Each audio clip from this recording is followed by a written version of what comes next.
Nothing feels broken, and that's what makes it confusing. You are showing up, you are staying consistent, you are doing what you're supposed to do, yet nothing responds. No momentum, no clear signal, no visible progress.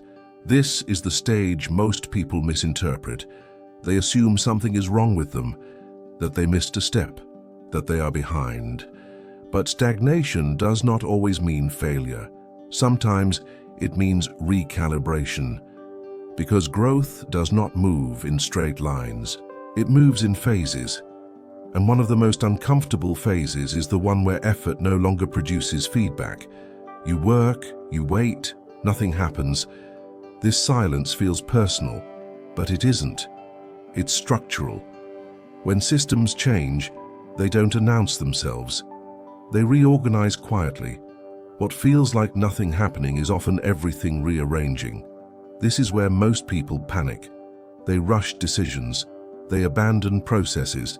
They chase novelty. Not because novelty is better, but because waiting feels unbearable. Waiting without proof feels like wasting time. But this phase is not empty. It's selective. It filters those who need constant reassurance from those who can operate without it.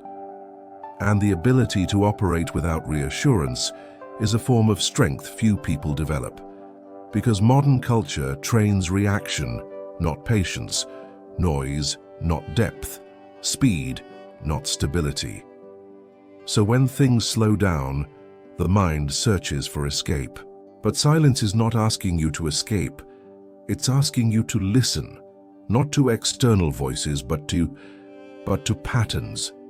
Patterns in your energy, patterns in your habits, patterns in what drains you and what quietly sustains you. This phase exposes misalignment, not dramatically, subtly. You start noticing resistance in places that once felt natural. You notice effort without return, commitment without growth. This is not punishment, it's information. Information that something no longer fits the person you're becoming. But instead of adjusting direction, most people double down. They push harder. They demand faster results. They increase pressure.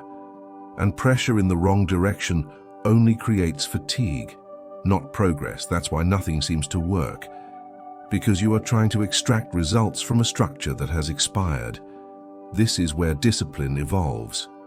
Early discipline is force. Late discipline is discernment. Knowing when to continue and knowing when to recalibrate require different skills. This phase trains the second. It teaches you to move slower without stopping, to observe without reacting, to stay consistent without being rigid. Rigid systems break. Adaptive ones endure. And endurance is built here, in the phase where no one is watching, where nothing is trending upward, where motivation is replaced by routine. This is where identity stabilizes. You stop performing growth and start embodying it. You stop announcing progress and start protecting it. Because announcing progress often invites interruption. Silence protects momentum. Not because silence is passive, but because it removes interference. When you stop explaining, you conserve energy. When you stop comparing, you regain focus. When you stop chasing validation, your standards rise. This is why nothing is working, because the old methods were built for an older version of you. And growth requires alignment between method and identity. Until those align, results stall, not as a punishment, but as a safeguard. Because premature results collapse unstable foundations. This phase ensures the foundation holds. It slows you down so you don't break under acceleration. Most people never see this.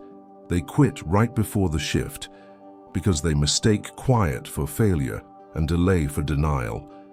But delay is often preparation. Invisible preparation. Preparation of judgment. Preparation of restraint. Preparation of clarity. Once clarity sets in, movement resumes. Not explosively, not dramatically, but decisively. You stop wasting effort. You stop negotiating standards. You stop tolerating misalignment. Your actions become fewer but heavier. Each step carries intent. This is when things start working again. Not because you tried harder, but because you stopped fighting the phase. You allowed it to shape you instead of resisting it. And when results arrive after this phase, they don't feel surprising. They feel inevitable, because by the time the world catches up, you already changed. Quietly, deliberately, completely. There is another reason nothing seems to work, and it's harder to accept, because it has nothing to do with effort. It has to do with timing, not the kind of timing you can control, not the kind you can optimize, but internal timing. The moment when your mind, your habits, and your standards finally stop contradicting each other. Until that moment, progress feels unstable. You move forward, then backward. You feel confident, then uncertain.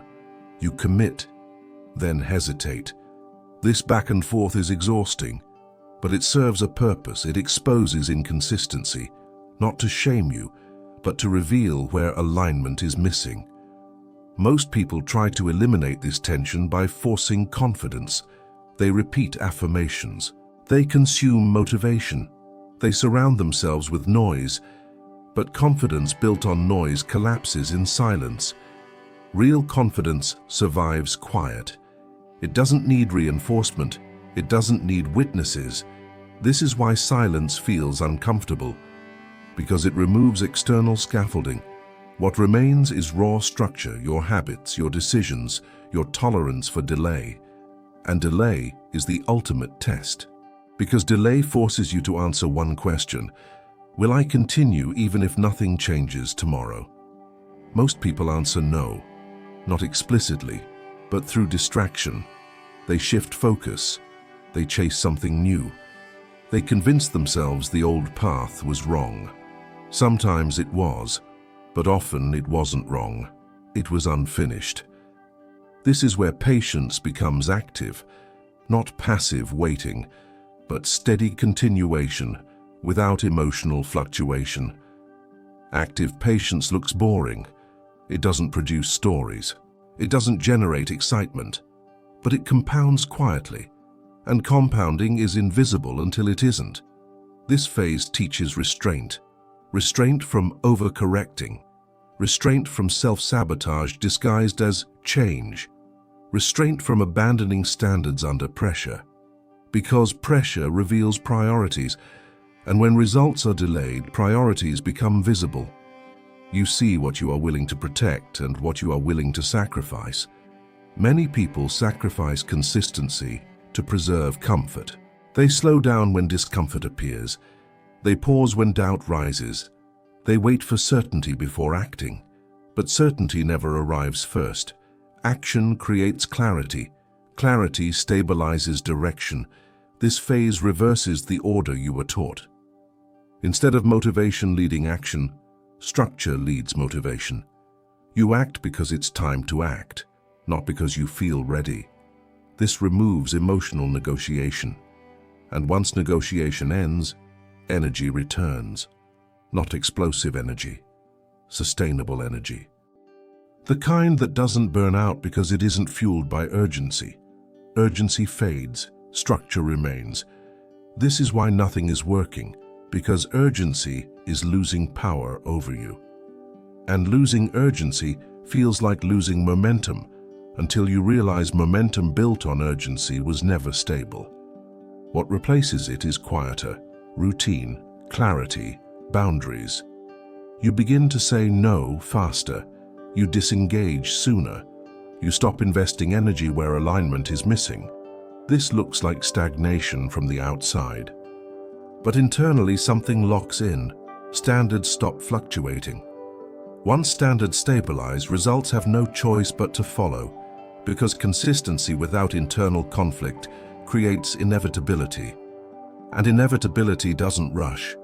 It arrives when resistance is gone, not when effort increases, but when friction decreases. This is the phase that transforms people without announcing it. You won't feel different every day, but one day, you will notice you no longer argue with doubt. You acknowledge it and continue, You no longer wait for permission. Not because you are rebellious, but because permission is no longer relevant. Your direction is set. And when movement resumes fully, it won't feel dramatic. It will feel normal, as if this was always the pace things were meant to move, because now nothing is working against you, and that changes everything.